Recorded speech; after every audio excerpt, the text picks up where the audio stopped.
হচ্ছে নির্বাচিত করেছি দেখে উনি ওখানে বসতে পারছে। এরপর উনি আমাদের সাথে গাদ্দারি করলো। ইনকিলাব মঞ্চের প্রত্যেকটা ছেলে আহত, যারা বাহিরে ছিল তাদেরও হচ্ছে অবস্থা খারাপ হয়ে গেছে। এই হত্যার বিচারের জন্য এত কিছু কেন হচ্ছে, এর পেছনে কারা আছে আসলে? এটা কি খুব বড় কিছু? জাতিসংঘের কাছে এটার বিচারের জন্য আবেদন চাওয়াটা কি খুব বড় কিছু ছিল? এটা ওনারা কেন করতে পারলো না? এরকমটা কেন করলো আজকে? জুলাইয়ে আমাদের উপর হচ্ছে ওনাদের তো খুব ক্ষোভ আছে, সবাই হচ্ছে চেঞ্জ হয় নাই। জুলাইয়ের যে ক্ষোভটা ওনাদের আছে সেটা আজকে ওনারা আবার আমাদের উপর প্রয়োগ করছে, মানে বেধড়কভাবে যারে যেভাবে পাইছে মারছে।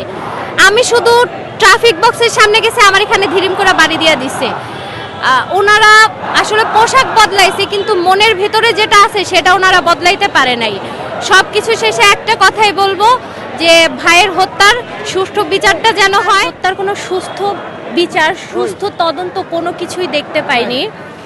এরপরে কালকে থেকে যখন জাবের ভাইরা যমুনার সামনে হচ্ছে অবস্থান কর্মসূচি পালন করতেছিল, ফেসবুকে পোস্ট দেওয়ার পর কিন্তু আস্তে আস্তে মোটামুটি ভালো মানুষই হয়েছে। অনেক মানুষ সারা রাত হচ্ছে গিয়া ইন্টারকন্টিনেন্টালের সামনে ছিল। আমিও 6টা পর্যন্ত ছিলাম, তারপর একটু বাসায় ব্যাক করছি, 11টার দিকে আসছি।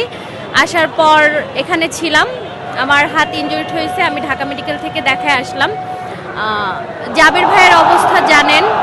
আমরা আসলে বেশি কিছু চাচ্ছি না, আমরা চাচ্ছি যে আমার ভাইয়ের হত্যার বিচারটা হোক। এইখানে যে উনি এরকমভাবে ডক্টর ইউনূস চাইলে হচ্ছে জুমার আগে একটা সুন্দর মতো ঘোষণা দিয়ে দিতে পারতো। আমরা তো খুব বেশি কিছু চাইনি, খুব বেশি কিছু কি চেয়েছি?